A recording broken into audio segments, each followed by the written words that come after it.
मार्का वो लोग भी वधन जिन्हों को छब्बी बुझे देंदी है तो उन्होंने बाल छब्बी को फीता बनाई वधन। घरों दूजी दफ़ा दाल मंगन तो डोई सिर च लगती है।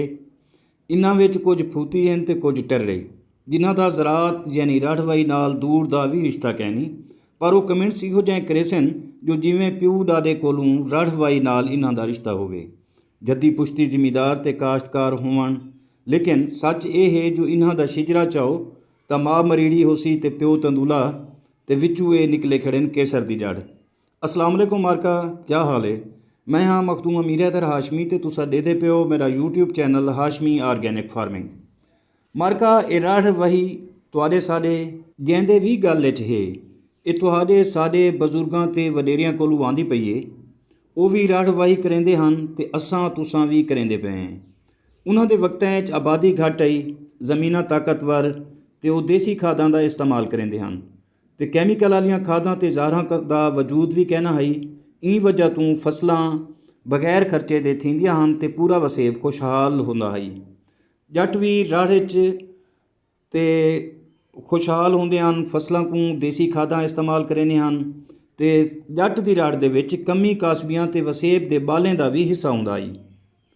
हुण ज़मीनां कमज़ोर थी गईन, देसी खादां असां ज़मीन सटेंदे कैंसे, बाज़ारी खादां ते ज़ाहरां इतनियां महांगियां हैं।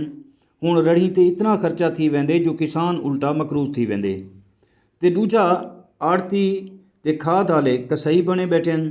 तुहाडे सारे जिहड़े जट गरीब वेंदे से असां खाद गिनण तो मार्का वो पहले छुरियां खिलाई बैठे न। ई वजह तों साडे बाल हैं छोटे छोटे, उन्हां दे भी कुछ ख्वाब हैं, उन्हां दे भी शौक हैं। जिहड़े फसलां इतनियां महांगियां थी वेंदियां जो असां मकरूज थी वेंदे हैं, उन्हां दे ख्वाब भी पूरे नहीं से कर सकते। तो मेरा तुहाकू अज एक मैसेज है कि तुसां ऑर्गेनिक फसलां यानी देसी खादां दा इस्तेमाल करो, देसी फसलां रहो। और दोस्तों देसी तरीके नाल असां अगर काश्तकारी करेसूं तो यकीन करो ज़मीनां साडियां अपनियां न, खर्चे घट वैसन, फसलां साकू ज़्यादा मुनाफा देसन, साडे बाल भी खुशहाल थी सन, साडा वसेब भी खुशहाल थी सी, तुसां असां सारे खुशहाल थी सूं।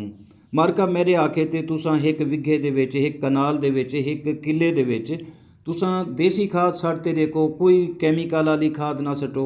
तुसां कोशिश करो एक दफ़ा देसी फसलां रहा के देखो, उनका रिजल्ट देखो कितना शानदार आंदे ते तुसां इंशाअल्लाह ज़रूर खुशहाल थी सो। मार्का मेरी गाल कोई बुरी लगी होवे तो मैं माजरत करेना ते इंशाअल्लाह मेरा ये चैनल है, मैं इंदे उत्ते फसलां ते सब्जियां ते पोल्ट्री दे मुतल्लिक वीडियोज़ अपलोड करेंदा रहना। अगर तुहाकू अच्छा लगे तो ज़रूर सब्सक्राइब कराए तो जल्दी मिलसूं कैं बई वीडियो इंशाअल्लाह। उन वेले ताईं अल्लाह हाफिज़।